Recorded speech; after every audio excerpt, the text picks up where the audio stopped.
This is problem 10-60. It is on page 599. And notice there's a figure there that goes with it. A steam power plant operates on the reheat regenerative Rankine cycle with a closed feed water heater. Steam enters the turbine at 8 megapascals, 500 degrees Celsius at a rate of 15 kilograms per second. Now, as we go along, let's just go ahead and extract the information that relates to the various states. So what they've just told us, 8 megapascals, 500 degrees Celsius, goes into the turbine. What state would that be? Well, there's a high pressure turbine and a low pressure turbine. Which one are they talking about? It's not really clear, but they're talking about the high pressure turbine. So what state flows into the high pressure turbine? 5. So basically what they just told us, P5, T5 are 8 megapascals, 500. In fact, you know what? Let's make a table. Because very quickly we're going to need it. Let's see. Let's try this. State 1, 2, 3, 4. Let me think ahead a little bit.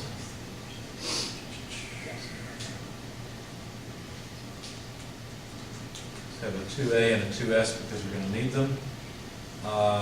3, 4 is coming into the boiler, so we just need a single 4. Yeah. State 5, state 6A, 6S, state 7 coming back into the low pressure turbine. There's going to be a state A and a state 8. I'm sorry, state 8A and 8S, a 9A and 9S. Tired of state numbers yet? There will be a state, let's see, 10, 11A, 11S, and I think that's it. I think that's enough. All right, so state 5. We've been given pressure and temperature, so let's put them up here. I don't know that we'll solve for the pressure and temperature of every state. What kind of variable do you think we mainly want? I feel like H would be important. H? I agree. Kilojoules per kilogram would be the units there. Pressure. Pressure, we got a pressure column, so that's good. Well, let's go ahead and start filling the table. We've got some information from state 5, and that is that the pressure is 8,000 kilopascals and 500 degrees Celsius. Could we use that information to go ahead and look up the enthalpy and entropy? By the way, where do we need entropy? Good question. Anytime you have an entrance to a device that should be isentropic, you're probably interested in entropy. Okay, should the turbines be isentropic? Ideally, yes. Should the pumps be isentropic? Ideally, yes. Notice we have 2 pumps if you look, and we've got 2 turbines in this setup. So let's look up the enthalpy and entropy while we're right here. Now, I'm not going to have you guys follow along and go and look, which takes a lot of time. I'm just going to write it down. Hopefully you guys can see where this comes from. Okay, so as I'm writing it down, you tell me, where would you go to find the data that I'm writing down? There's the enthalpy, the entropy, 7,266 units are kilojoules per Kelvin per kilogram. Where would you go to find this? 8 megapascals at 295 degrees is the Saturation. Since we're at 500, it must be above, and therefore you go to the superheated tables. Good. Okay, now let's continue reading the problem. It goes at a rate of 15 kilograms per second. What state is that flowing through? State 5. Do you see how that's the largest flow rate in the system? Because out of the high pressure turbine, let's see, all the fluid flows out of that, flows into state 7, but there's a bleed stream coming out of the low pressure turbine. So all of the mass flows through state 5 at 15 kilograms per second, What other states have the full mass flow rate? 4. 4. What else? 6 and 7, right? Oh, that's a work, okay, yeah. I thought the work cylinder was a pipe. I see. So 6, 7, but then the stream splits off into 9 and 8. They remain separate all the way through 1, 2, 10, 3, 11, and then finally recombine at 4. So we've recognized all the states that have the full mass flow rate. Does that make sense? Now, which states have the same mass flow rates? In fact, you know what? Maybe we should include, let's see, kilojoules per Kelvin per kilogram. Maybe we should include an M dot column. So let's see, M dot 5 we know is 15 kilograms per second. M dot 4, Be the same, same. 6 and 7. If I have enough space here. 6 and 7. Now notice that 6 and 7, there's a 6A and a 6S, but that doesn't matter. The mass flow rate is the same through those. Okay, so let's see, 4, 5, 6, 7. Looks like we've got all of the states with the mass flow rate. Now, which other states would have the same flow rate? Well, do you see how 9, 1, 2, and 10 would all have the same flow rate? You see that? Because it's the same stream, right? It's 1 minus y times the mass flow rate. Now, we don't know the magnitude yet, so I'm just going to write 1 minus y in the state 9, 1, 2, and 10. Why not 3? Why not 3? Because 8 goes to 3. That's a good question. It's a, The closed feed water heater is a heat exchanger, and so 8 and 3 are the hot fluid coming through. Does that make sense? So 8 and 3 would have the same? 8 and 3 have the same, you're right. Okay, so let's write 1 minus y in, let's see, we have 9A, 9S. I better be careful when we run out of space here. Okay, so 1 minus y, of course that's not the actual mass flow rate, but I'm just making a note here. So 1 and 2 get a 1 minus y, and what else? Well, like you said, Mr. Gravett, 8, 3, and 11 all have y, right? So 8, A and 8S, 3 and 11. How about stream 10? Well, I just missed it earlier. That's another 1 minus y stream. So I'm just trying to keep track of what mass flow rates go where. Now, in reality, what you do, once we find y, we'll just multiply either 1 minus y by 15 or y by 15, and that'll give us the actual mass flow rates in those, or through those particular states. Okay? All right. What else are they going to tell us? Is condensed in the condenser at a pressure of 20 kilopascals. Oh, they just gave us the pressure of several states. Where's the condenser? What states are around the condenser? 9 and 1. See that? So do you see how they've just given us the pressure at state 1, state 9, which would be the same regardless of whether it's an isentropic state or not. What else? Well, the closed feed water heater is a heat exchanger. So do you see how the pressure in state 10 would ideally be the same? Obviously, in the real world, there would be some pressure drop through the closed feed water heater. But the pressure drop across the turbines and the pressure rise across the pumps is so much larger we neglect the pressure drops through the heat exchangers, okay? So state 10 would also ideally have a pressure of 20 kilopascals. Now, we also know the temperature at state 1 at least, right? What's the temperature at state 1? you're saying 10 would have the same pressure, would that mean 2 would? Yes, no, 2 would not. Wait a second. No, 10 couldn't. 10 couldn't, I'm sorry. Okay. Because we've got a pump between those two. There's a pressure rise. So I misspoke there. 9, 1, and actually just 9 and 1 would have the 20 kilopascals. There we go. Thank you for correcting me on that one. Okay. So what would be the temperature at state 1? How would we know? Well, what would you do to the condenser? Would you allow steam to come out of the condenser? No, so it's gotta be 32 or less. It's got to be whatever the temperature is, the saturation temperature, at 20 kilopascals, right? So we could go to the saturation temperature and look that up now. In fact, we could look up the enthalpy of stream 1, couldn't we? Why don't we go do that?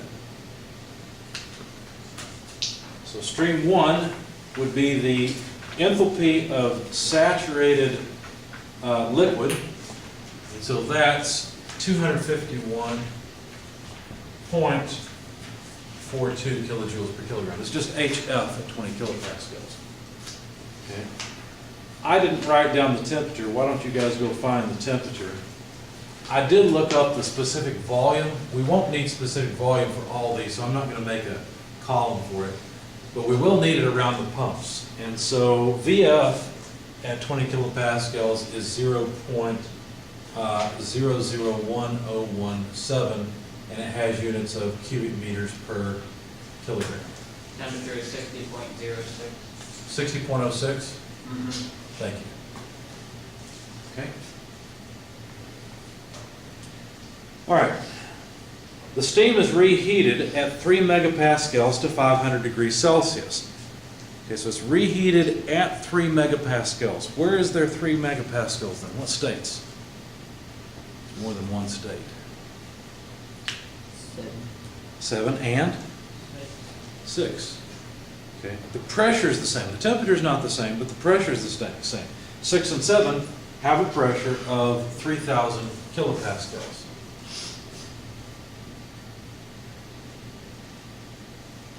Okay. Now, which state has the reheat temperature of 500 degrees Celsius? That's just 7, right? Because that's coming back out of the boiler. So state 7 is the only place where we're also given the temperature of 500 degrees. Some steam is extracted from the low pressure turbine at 1 megapascal. What state comes out? Where's the bleed stream from the low pressure turbine? 9. 8. It's 8. 9 is the bulk, right? All of the fluid that remains in the turbine goes to state 9. Some of it bleeds off in stream 8. Okay, so stream 8 is the stream of 1 megapascal. So 1,000 kilopascals is the pressure I'll use for 8A and 8S. It's completely condensed in the closed feed water heater. Well, what does that mean the pressure is in state 3? It's a closed feed water heater, so the pressure in state 3 is the same as it is in 8, right? So that's another thing I can fill in here. 1,000 kilopascals for stream 3. If it's completely condensed at stream 3, then do you see how stream 3 would have the fluid properties at 1 megapascal? Okay. Because it's a saturated stream coming out of that heat exchanger, that closed feed water heater. So stream 3, I should be able to look up HF and VF, right? So stream 3, I'd have HF equals 762 51 kilojoules per kilogram, and VF, since we're close to a pump, we'll go ahead and look up VF. It's 0.001127 cubic meters per kilogram. Okay. There's a lot of data in this problem, so I'm trying to make sure I save enough space to capture it all. Any questions so far? What would the temperature be at state 3? I have it written down. Why don't you guys go look it up? 179.88. Now, where did you get that? Saturated. It's saturated, right? Yeah. So all you did is you looked up 1,000 kilopascals and read off the temperature, which, I'm sorry, was how much? 179.88 Celsius. Okay. See how much of the table we can fill in just by inspection and understanding what's going on? Okay, it's completely condensed in the closed feed water heater. We could also add a column that says what the quality is, I suppose, but I'm running out of space, so I won't. And pumped to 8 megapascals before it mixes with the feed water at the same pressure.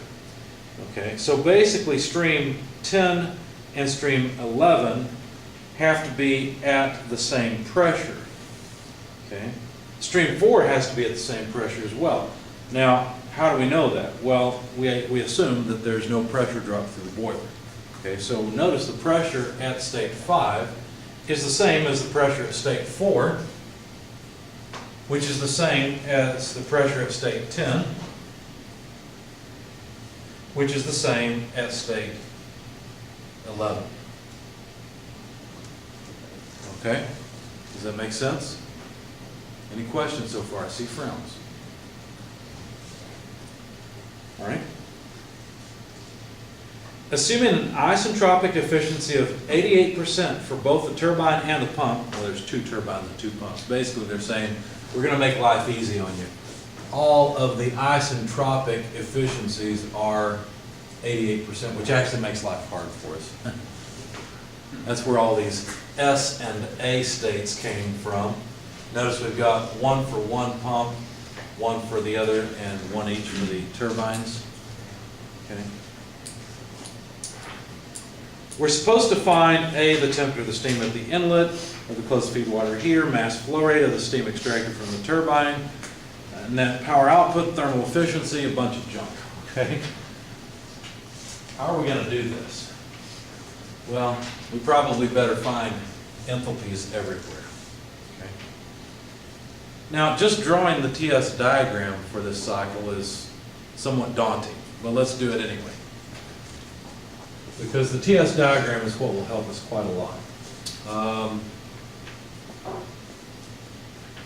I guess I'll put it up here because we'll need to reference it over and over again.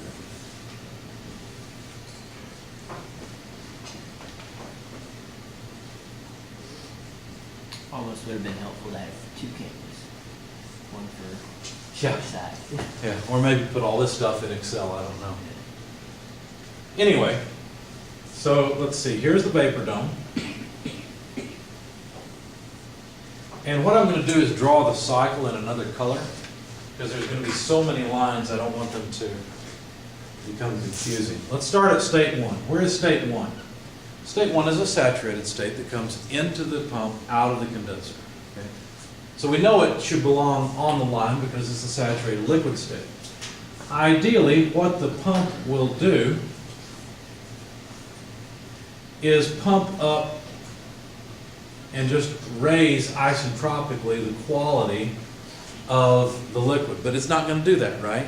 It's going to increase the entropy of the flowing stream, and so in actuality, it'll do something like this. So here's state 1, here's state 2S, and here's state 2A. I guess I won't circle them because I don't have much space. Okay? Now, what's confusing, well, let's backtrack a little bit. I'll try to keep it from being too confusing. We don't know exactly where the turbine comes out, right? But we do know that the condenser is going to do something like this. It's going to take something that's probably primarily vapor and turn it into a liquid, basically throwing away waste energy. Okay? Now, we have to guess. We don't know exactly where the last turbine will expel its output. But we do know that ideally, state 9S will be directly below state 7. Okay, so now we're talking about the low pressure turbine, right? Fluid comes into the low pressure turbine at state 7, comes out ideally at state 9S, but in reality, what really happens is that the entropy increases so that we end up at state 9A instead of 9S. Okay, so this is just the low pressure turbine, and this is just the pump that pulls stuff out of the low pressure turbine or out of the condenser after the low pressure turbine.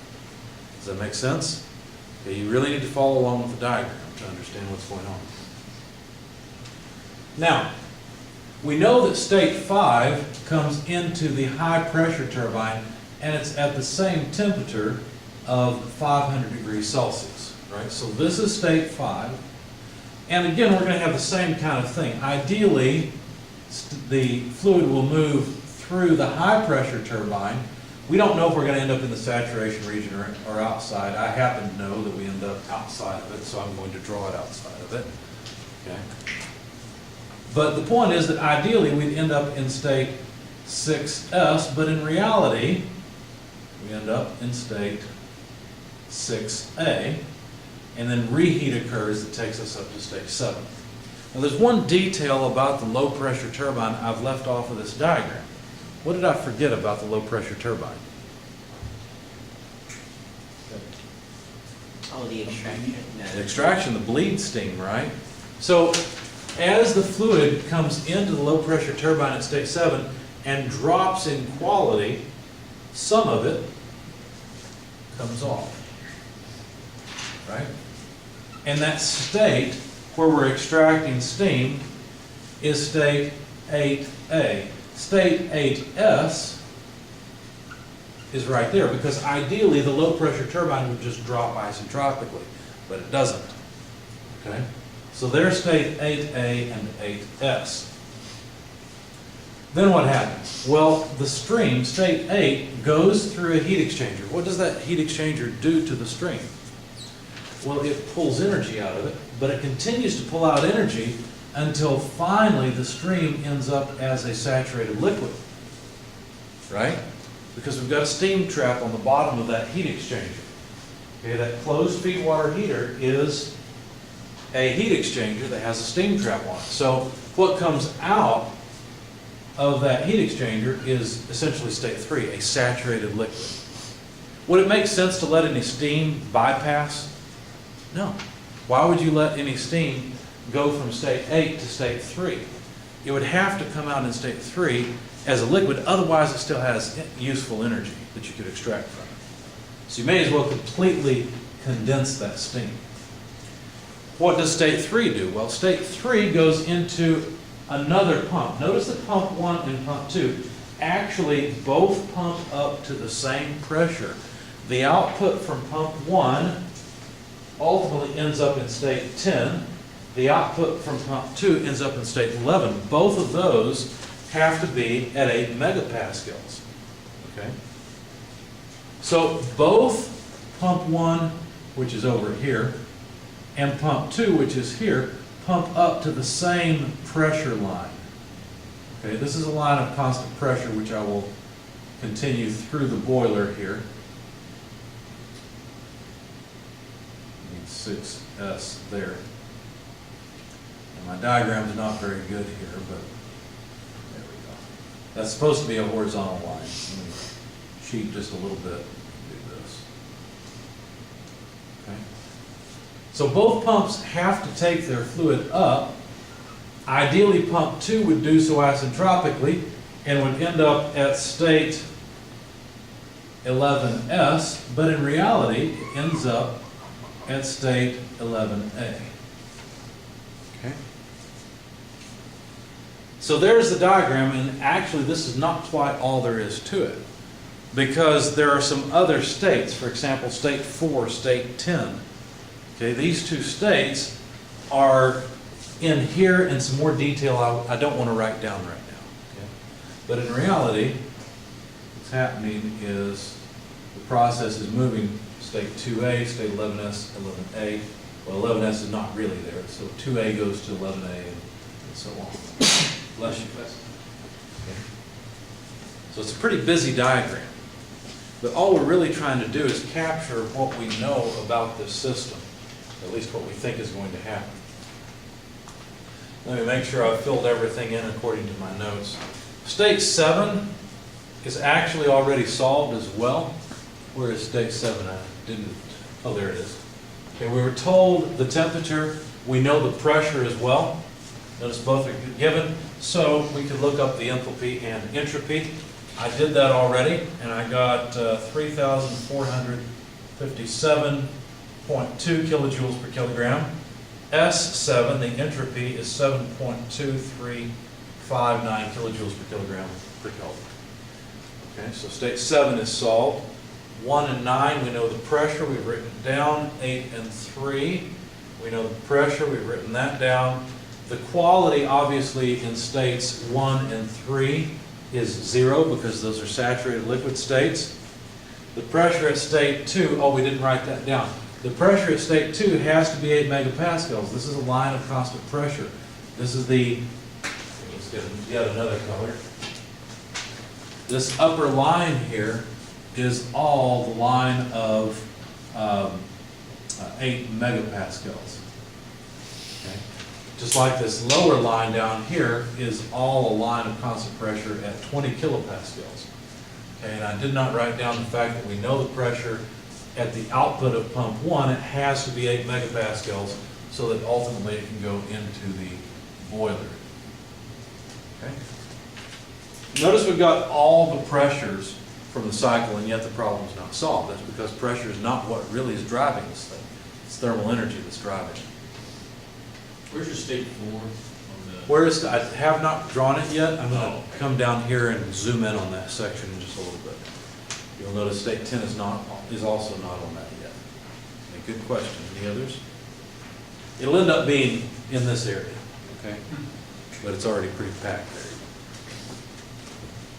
All right, so we've already looked up the enthalpy in state 1. Basically, our goal is to get the enthalpies in all of these states. So let's see. How shall we go from state 1 to state 2? Well, from state 1 to state 2, what piece of equipment is there? 2S, it's isentropic. It's ideally isentropic, right? And so it's a pump. It's pump 1. You'll want to look at the diagram and keep referring to it. So the isentropic efficiency of pump 1 is the ideal work over the actual work. In other words, the pump is going to suck up more work than it should, right? So we've got an isentropic efficiency less than 100%. In fact, we could write this as H2S minus H1 over H2A minus H1. But notice that this would be the isentropic pump work. I've given you guys an equation for that in terms of pressure. Do you remember how that goes? V1 V2 minus V1. Recognize that? You'll get used to seeing this over and over for the isentropic pump work. Okay? Now, notice that we can calculate this. We have all the pressures, so we've got the pressure in state 2, the pressure in state 1. We've got the specific volume in state 1, so calculating this is not too bad. In the interest of time, I'm just going to write down what it is. It's 8.1157 kilojoules per kilogram. Let's think about the units. You've got cubic meters per kilogram multiplied by kilopascals. Well, a cubic meter times a kilopascal is what? That's all right. A kilopascal times a cubic meter is what? Kilojoule. So we end up with kilojoules per kilogram. Okay? All right. Now we already know the isentropic efficiency. It's 88%. Notice we also know the enthalpy in state 1. What's the only unknown in that equation? H2A. So you can rearrange this and solve for H2A.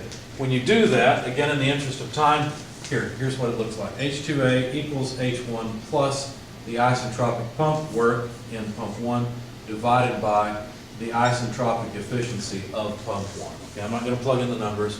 You see we've got WS1, it's right here. We've got the isentropic efficiency, we've got H1. So getting H2A is pretty straightforward. It comes out to 260.64 kilojoules per kilogram. Notice I don't really care about state 2S. I don't really need the enthalpy there. Could you get it? How could you get the enthalpy in state 2S if you really wanted it? Same way. All those variables again, but H2S. Well, basically H2S minus H1 is V delta P. So all you've got to do is just rearrange that part of it and solve for H2S. In other words, add 8.1157 to H1, and you'd have it. Okay? Whatever that number happens to be, it would go in here. I don't think I care about it. Okay? All right. What else could we do? Well, let's see. State 3 we already know. How about state 11? Let's do the same idea. Let's go for pump 2 here. Now let's see if we can use analogies to make this work. Do you think the equations would be set up the same for pump 2? Sure. So help me out here. This is the isentropic efficiency now of pump 2. Okay? What numbers should I put in for the states? Look at your diagram. Look at the entrance and exit of pump 2. The isentropic work, the numerator in other words, for pump 2, what enthalpy changes would we be looking at there? It'd be exit of the pump minus entrance. What's the exit pump state number? Pump 2. 10. 10 or 11? It's 11, right? Yeah. Okay. Because 10 is actually not coming out of pump 2. So it's state 11.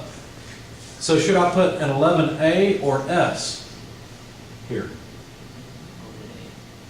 How about S? Because I'm dealing with the isentropic work. Okay. Where is the entrance to the pump? What's the state number? 3. See how you can see it on the diagram? It's right there. Okay. The isentropic work is from here to here. The non-isentropic, the actual work, is from here to here.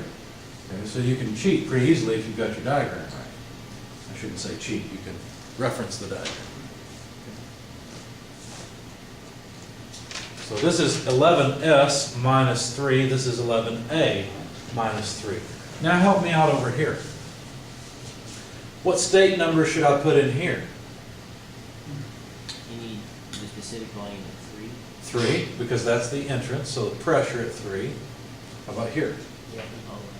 11. Is there a difference in the pressure between 11A and 11S? No, they're the same. Okay. How about in the denominator? Oh, we just copy, right? 11A and 3. You notice you have P11, P3. Do we have the specific volume at state 3? Yes, we looked it up because it was around a pump. So I knew we were going to need it. So here's where we need it. So if we calculate the isentropic pump work, just this numerator, it's 7.889 kilojoules per kilogram. I probably should be writing down these isentropic works somewhere. So I guess I'll just jot it down here. WS1 was, let's see, 8.1157. And I'm not going to write the units because we know what they should be. They're just kilojoules per kilogram. For 2, it's 7.889 kilojoules per kilogram. Which pump does more work? Pump 1 or pump 2?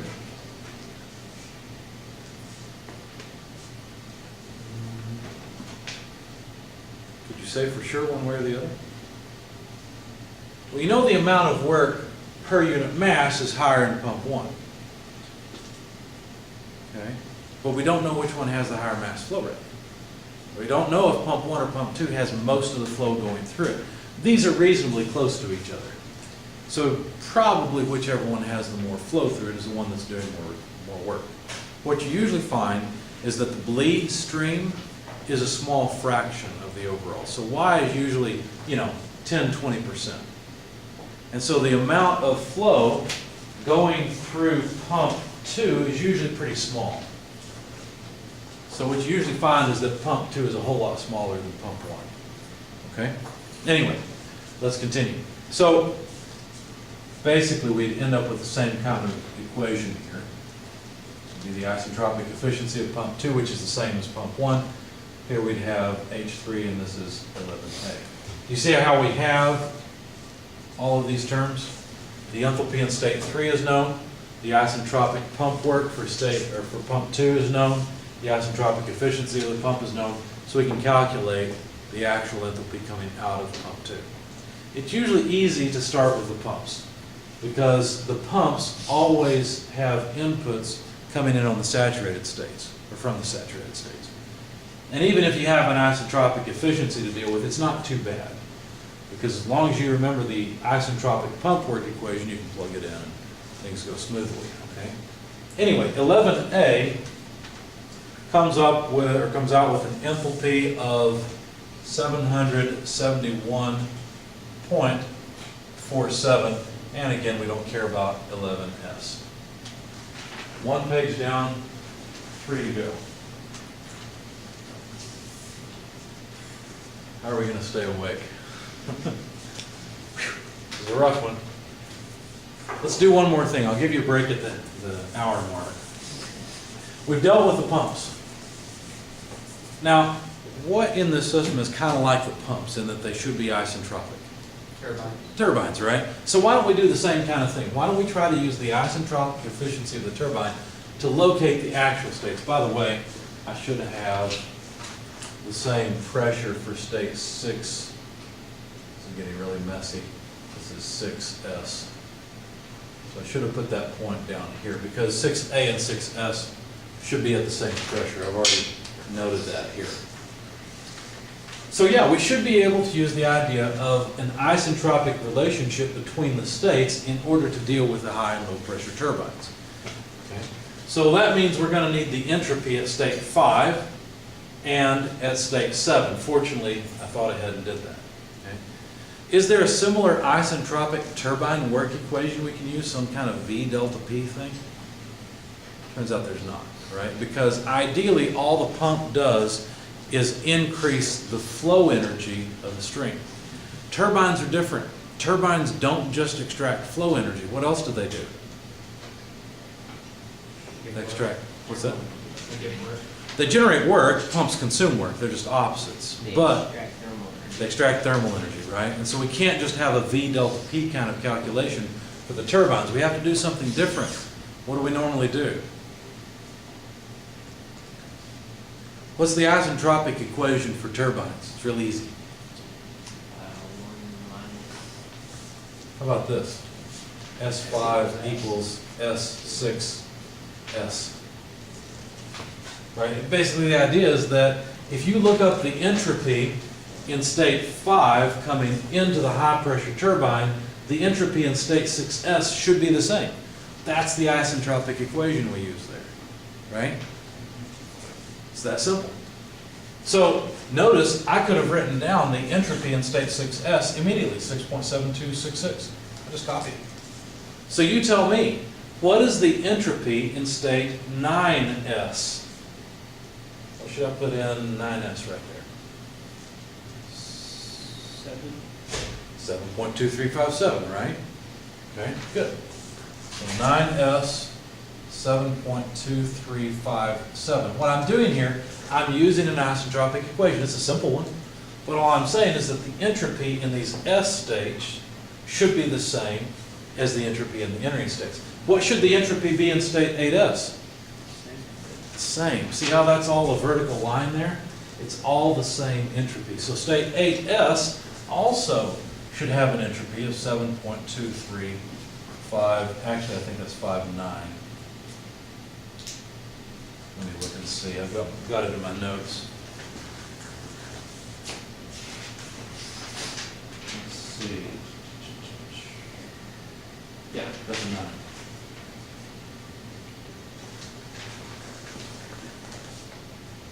Okay? Questions, comments? Well, this is a good point to take your break. So I'm going to stop the video and take a 5-minute break.